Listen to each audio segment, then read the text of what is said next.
Welcome back to the Ping Pong Flick Show. My name is Chris Wong, and what appears to be another hot day on Aloha Friday here in Honolulu, Hawaii. But here is the DCEU updates. Now, we were all waiting for that Batman casting news, what was hinted by some scoopers. Didn't happen. Now, it could happen over this weekend, but I doubt it, because Justin Crowe from Variety had this to put out on a tweet the other day.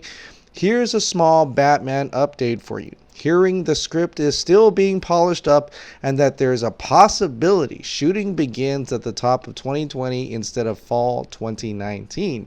Which means it'll probably still be a minute before we find out who the next Caped Crusader will be. And so that is disheartening for a lot of the Batman fans out there, understandably, because we've been waiting for this. We've been waiting forever for this, it seems like, and Matt Reeves is totally, seemingly working very hard to get the movie to the point it's about to be made. But Humberto Gonzalez from The Wrap had this to say in response, and it's a little, maybe partly a reassurance. To add to what Justin said earlier, if the start of production doesn't get pushed to Q1 2020, Batman production would start Monday, November 4th in London. So there's still possibility that it could still start on Monday, November 4th, and that we'll finally get to know who the Batman is, who's being casted as the younger Batman, with what we're saying is going to be in the 90s, and so it will be it will be prequel to the Ben Affleck Batman, as what it seems to be going, what they're trying to do. Now, Mario Robles had put out an article, and he did mention that there may be some things going on with the script, meaning that what he's heard is that there's not enough action scenes. It's very, not boring, but it's very non-actiony. It's a drama, which is like a noir. It's a detective noir, which I'd be kind of fine with, because if you really look at Dark Knight, or even the Dark Knight Rises, there are very bits of hints of action and a lot of action towards the end, but it's not like overbearing. In fact, you don't even see Batman in Dark Knight Rises until much later on in the film, and you barely see him, in fact. So I'm kind of okay with that, but is this studio meddling again? Is this studio saying, look, Matt Reeves, I know what you're trying to do, but we're going to need a little more action. We're going to need a little more pizzazz. You know what I mean? So I don't know if that's the case, and he doesn't know either, but that could be an issue. And if that's the case, then could it be more studio meddling? Or do we want more action pieces in a Batman film? I don't know. In any case, I still think it's going to come out. I still believe he's going to be able to make that date, Monday, November 4th in London. I can't wait to see what this movie is all about. It's definitely not Ben Affleck, because this is the 90s, but we'll talk a little bit more about Ben Affleck later. Another person from the OG DCEU, I like to call Jared Leto, was on Variety, had talked to him about Morbius, a little bit about Morbius. He's shooting Morbius, and he talked about the Suicide Squad just a little bit. The gentleman asked him if he would ever want to be open to playing the Joker once again. And Jared Leto says this: I would definitely play the Joker again. It all depends on the script and the circumstances, as it always does. And asked if the rumors were true that he makes an appearance as the Joker in the upcoming Harley Quinn standalone movie, Birds of Prey. Leto said, I don't think so. You'd have to ask them, but then he added, well, we'll see. So we know in the Birds of Prey behind the scenes that we actually see Jared Leto's Joker not played by Jared Leto, but by someone who is a lookalike, and the makeup and everything is just like the Jared Leto's Joker's version on a window, yelling or something at Harley Quinn, possibly kicking her out of the house. And so we see that part of it. Well, later on, could they do additional principal photography where they would actually pull in Jared Leto after he's done with Morbius? That still could definitely happen, but right now it's not. But for people who are big fans of Jared Leto's Joker, know that his version of that character is still very much alive in this DCEU, in this franchise, and so that's a good thing in itself. He hasn't been replaced by a Joaquin Phoenix Joker, which also is coming out later this year.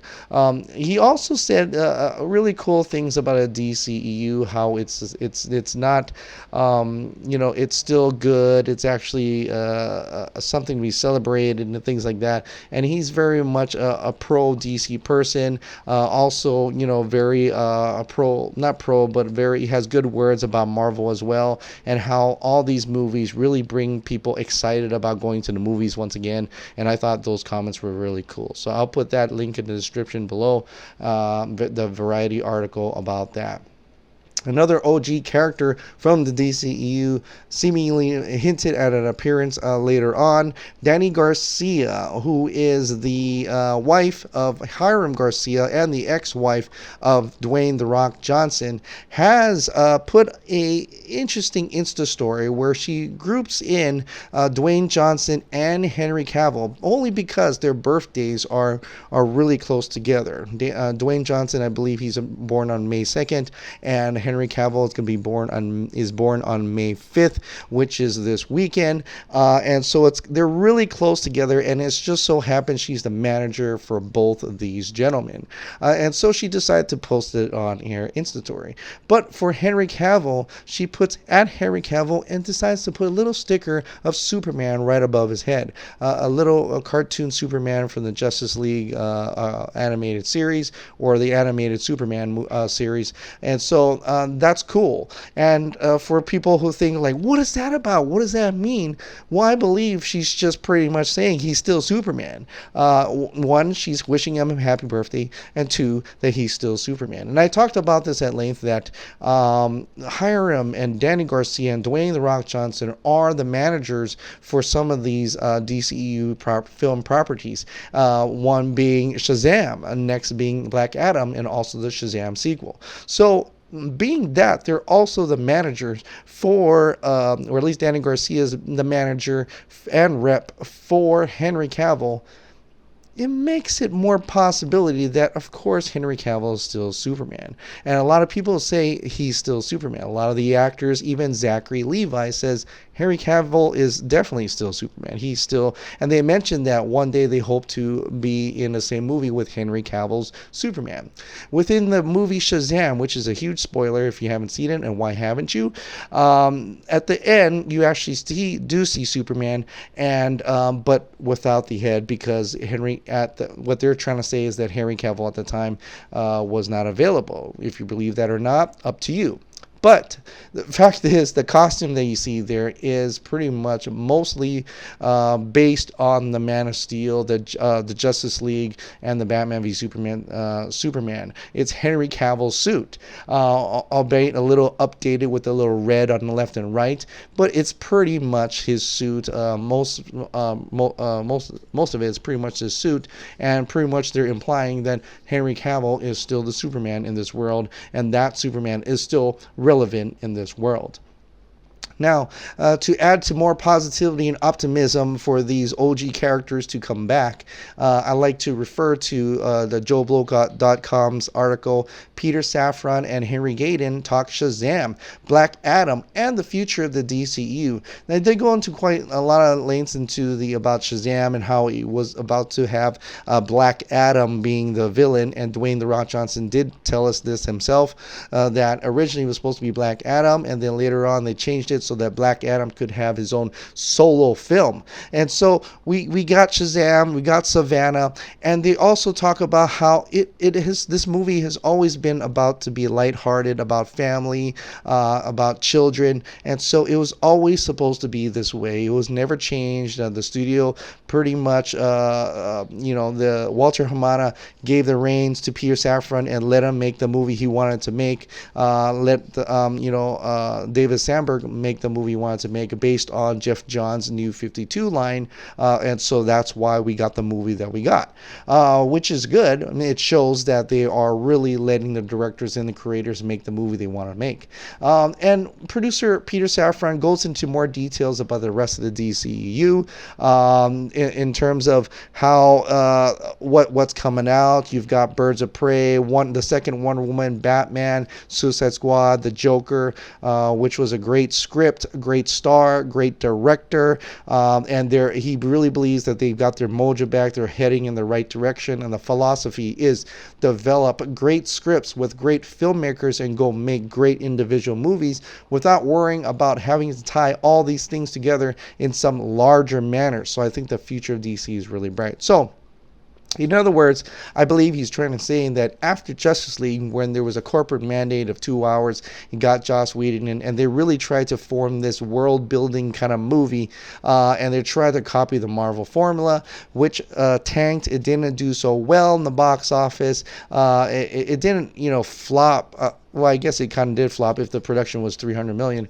but it was really bad. And then so they had to, they let go of all these other people. Kevin Tsujihara is finally gone, but they were able to regroup and think about what they want to do. And what they want to do is promote this hashtag WBGood, change the narrative, and protect their creative integrity of their creators. And they want to make the director-driven films. They want to let the directors make the films they want to make. They want to have these people come up and say, hey, this is the property I want to make. This is my idea for this film. And if they say, all right, now that sounds good, then they let you go ahead and do it. And this is what Peter Safran is trying to imply, what Walter Hamada is trying to do with these films, and which is good. I think this is what we've been fighting for. I think this is what we've really been fighting for with the Snyder Cut, and to show that this future is the way that they're trying to mention that they are being director-driven. They are letting directors make these movies. That we can't fault them for that, I don't think. And it seems like James Wan says Aquaman is the movie that he wanted to make.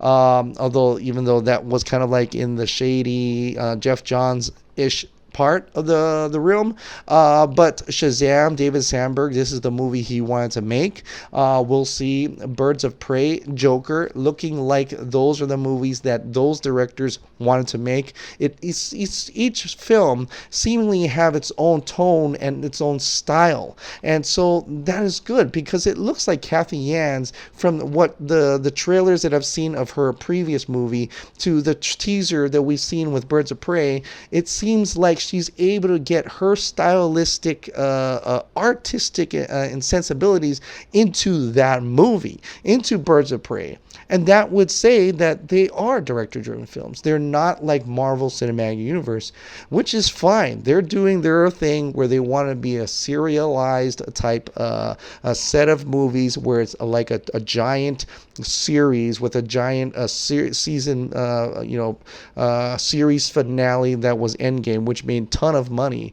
That's working for them. But for them, every movie pretty much has the same look. It's the same tone. A lot of the action pieces are pretty much the same. I think Thor Ragnarok was probably the most different out of all of the rest of that series. Winter Soldier also being a little bit different. But for the most part, you look at it and it feels like there's one director making this whole entire series. And it really is one director, and that's Kevin Feige. Yes, he's producer, but he's got like these mini directors to make those little itty bitty movies, little bitty episodes, and I call it itty bitty, they're giant, but episodes in this giant series. So that's how I see the Marvel Cinematic Universe, and it really works for them. They're able to make a profit. They're able to get a general the audience are rooting for that, and that's fine. That works for them. For DC, they tried to do that, didn't quite do that.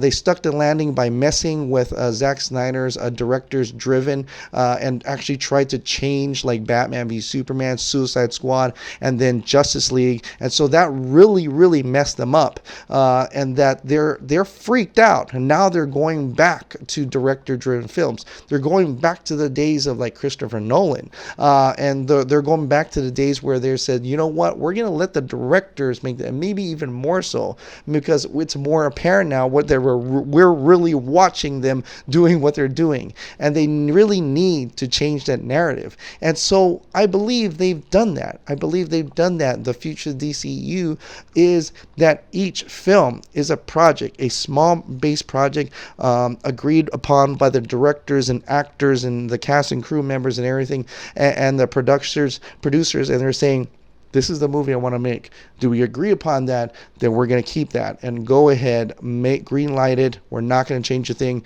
This is what you're going to do. Go ahead and do it. And they might have some, maybe they might have some things in there where they're like, maybe it should be like this. What do you think? But for the most part, they want to be able to let the directors do what their directors want to do. And that's why it's taking so long for Matt Reeves' Batman. I think Matt Reeves is really refining and polishing to the movie he wants to make, and they're being very patient for that. Gone are the days where they really hassled Ben Affleck, and I think hopefully they really learned their lesson, especially that Kevin Tsujihara is gone.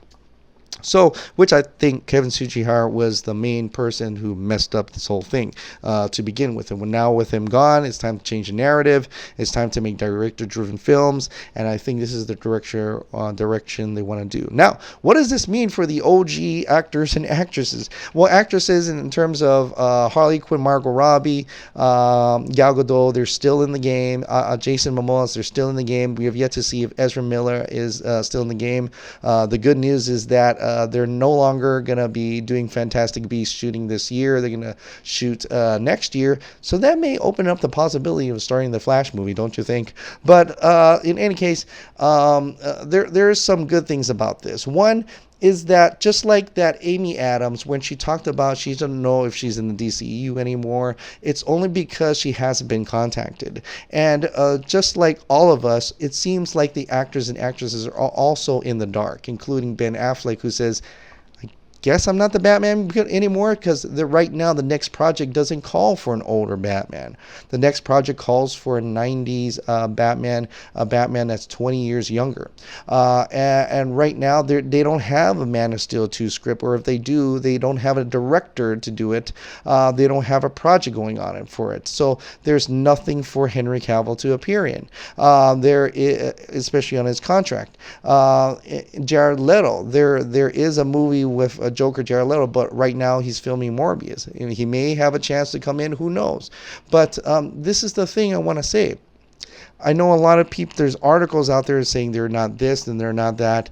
Nothing really official has really come forward on actually saying that they're no longer the case. I mean, even Ben Affleck tiptoes around the thing, even though you know what he said over the show. But Henry Cavill, Dany Garcia still says he's Superman, and Zachary Levi, Jason Momoa, they're still saying he's Superman, and you know, it's just this is the case, is that we're hopping into territories where we're assuming they're not those characters because those characters are not having upcoming films. But once I think they've get the project in place, they got their director, like say J.J. Abrams comes in and says, hey, I'm going to make a Superman movie. This is my idea. Walter Amada looks at it and says, all right, that's cool. Here's our Superman. Here's Henry Cavill. and here's the suit that he's going to use. And so, and then the director, if he approves that, it's like, all right, well, that's what I'm going to use, then I'll use that and make that film out of it. And that's what I think is happening. Now, that could be a hypocritical to director driven if the director doesn't want to choose that route. And that may have what happened with Matt Reeves. Maybe Matt Reeves don't want to talk about older Batman, so he chose the prequel route, in which they were able to be flexible in telling his story of the Batman, but using a person that he wants casted as Batman instead a younger Batman. So there could be situations like that going on as well.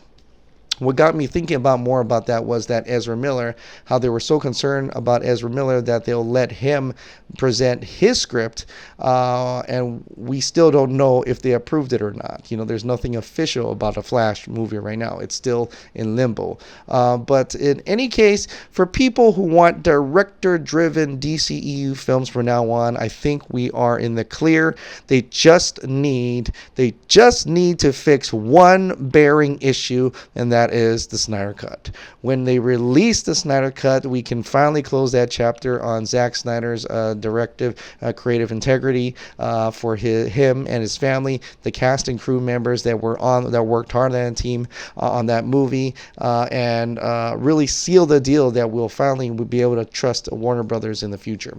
So to go on that line, there is that GoFundMe for the release of Snyder Cut, Project Comic-Con, San Diego Comic-Con 2019 campaign. It has reached $3,300 of the $6,060 goal. In order to get that, we're in level 2 to get that billboard placed near San Diego Comic-Con. This is what the Project Comic-Con team wants to do, and I'm all for it. So please keep sharing, keep retweeting, and if you'd like to donate, please donate that.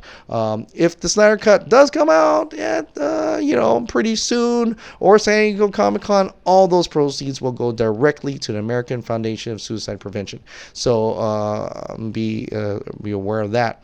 And now, I'd like to just mention real quick, Will Rowland had traveled all the way from the UK, all the way to Warner Brothers, and was able to deliver the gifts to the operators, or at least the front desk or the gate, wherever they were able to place it. I don't think they were able to meet the operator or Walter Miles' personal assistant. Hopefully they were able to receive those gifts. So thank you, Will, for going out of your way to doing that with all the funds that you have collected from people who have pitched in to this, in addition to what Red Capes News has done. That's fantastic. This is incredible. It shows the fans that, it shows them, hopefully Warner Brothers, that we are not just angry customers, but we have heart, and we realize these operators are just, and personal assistants are just trying to do their job, and whether they're scripted or not, who knows, but they're just trying to do their job. They're just trying to go through their day, and we're just giving them a little bit of